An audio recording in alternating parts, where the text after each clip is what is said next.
Anxiety can create confines for where you can and can't go and what you can and can't do. It creates this invisible prison that puts restrictions on your life.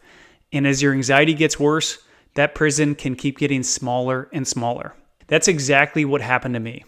For those of you who don't know my story, I developed severe anxiety about 10 years ago, and it completely changed my life. I suddenly began having constant anxiety, panic attacks, derealization, and just about every other symptom that anxiety can create. After a few months of suffering with anxiety, I became convinced that I would be stuck this way forever. Because despite desperately searching for ways to get rid of my anxiety, I couldn't find anyone or anything that could help me. I visited doctors, therapists, psychiatrists, and psychologists. And I read books, blogs, forums, anything that I could find. However, each was a dead end, filled with recommendations for medications or simple coping strategies. But after nearly 2 years of suffering from anxiety, I found the way out.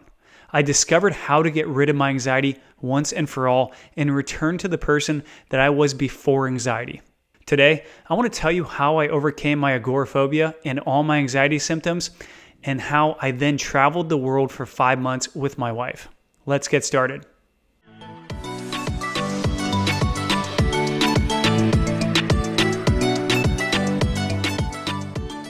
All right, I'm going to start by revealing something that I've never talked about and I've really never revealed to anybody.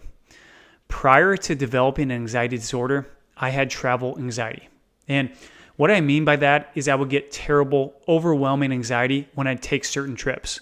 Looking back, this began when I was a very young child, probably around age 6 or 7. And it showed up in the form of homesickness.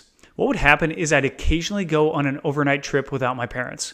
And if I didn't feel 100% comfortable in both the environment and the people I was with, I'd become sick to my stomach and need to have my parents come pick me up.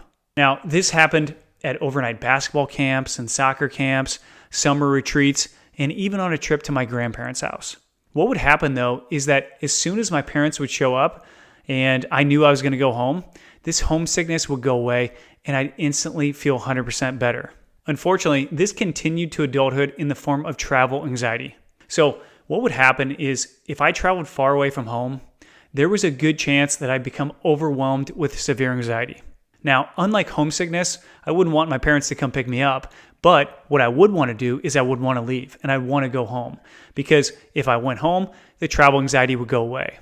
This happened many times, including when I was in college and took a 2-week trip through China.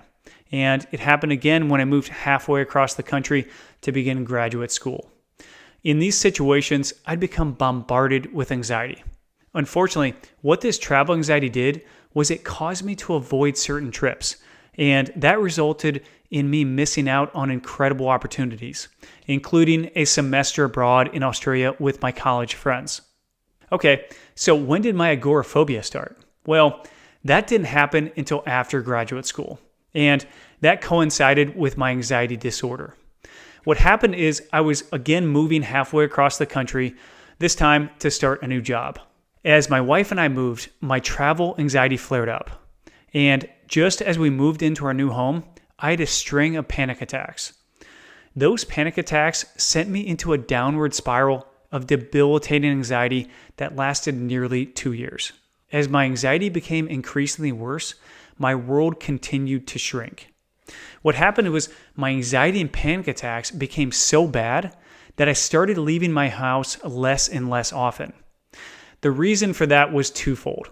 First, because I was experiencing more frequent anxiety and panic attacks, I wanted to be at my house so that I could suffer in privacy and in isolation. I didn't want to have severe anxiety while I was out at the grocery store, or a panic attack while I was out to eat with friends. I wanted to be at home where I could deal with those privately. Second, I found that leaving my house and being in different situations would often trigger my anxiety. In other words, I was more likely to have severe anxiety or a panic attack while I was at the grocery store or out to dinner. Because I was suffering so much already, I wanted to avoid triggering any additional anxiety, and staying at my house helped me do that. Fortunately, after nearly 2 years of suffering, I found the way out, and I fully recovered from my anxiety. I did this by following a step-by-step framework that I created to completely lose my fear of anxiety and desensitize my nervous system. At the heart of this is a framework that I call the fearless approach, which I talk about in great detail in other episodes. But for those of you who don't know, the fearless approach is a 4-step response that you need to be implementing each and every time you experience anxiety. So whenever you feel your anxiety come on, here's what you need to do. Number 1, dismiss your anxious thoughts. Number 2, surrender to your anxious sensations. Number 3, transform your anxiety. And number 4, encourage your anxiety. Now, it's noted that steps 3 and 4 are bonus steps, and they're tailored to the intensity of your anxiety. If this is the first time that you're hearing about the fearless approach and you want more information, simply download the 5-step cure to anxiety and panic attacks that I've put in the link below. It's completely free, and it's going to provide you a complete guide that I teach my clients to allow them to fully recover from anxiety. For me, I use these same steps to completely overcome my agoraphobia, my anxiety, and all its strange and intense symptoms. After I did, I was not only able to leave my house, but I soon started talking to my wife about traveling the world. What had happened was that I felt so caged up with my agoraphobia that once I overcame it, I wanted to go in the complete opposite direction and see the world. Not only that, but I also want to make sure that I conquered my travel anxiety once and for all. So my wife and I planned and then took off on a 5-month trip through 10 countries throughout the world.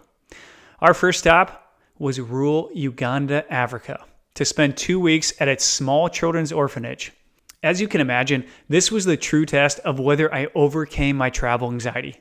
Because after a 16-hour flight and the most terrifying taxi cab ride of our lives, Melanie and I found ourselves in a place with no electricity, no air conditioning, and no running water. To be honest, both Melanie and I experienced anxiety when we arrived and saw our new living arrangements, which was essentially a small cot on a dirt floor. But what did we do? Well, we implemented step number 3 of the fearless approach, and we transformed that anxious energy into excitement. So we got excited about cooking over a fire. We got excited about getting water from a nearby well. And we even got excited about sleeping in that small cot under a mosquito net. And because we didn't allow ourselves to become afraid of our anxiety, we had the most incredible and eye-opening experience of our lives at that small orphanage. We witnessed how the people of that small village could be so unbelievably kind and happy despite having no money, no significant possessions, and no real opportunity to change or improve their lives. They were content in the lives that they were living, and witnessing that has had a lasting, meaningful impact on both Melanie and me. So after we left Uganda, we went on to swim in the crystal clear waters of the Greek islands, go surfing and cliff jumping in Indonesia, travel through the Philippines on motorcycles, and run races in Taiwan. We ate some of the best food and drank some of the finest wines that we'd ever had. And it's crazy to think about, but we got to explore this beautiful world when less than a year earlier, I could hardly leave my house. And this isn't some miracle. I'm not some outlier. If I can do it, you can certainly do it. Agoraphobia and anxiety is 100% curable. All you need is the right guidance and direction to get there. So take a look at the link below and make sure you are on the path to a full recovery. See you on the next episode.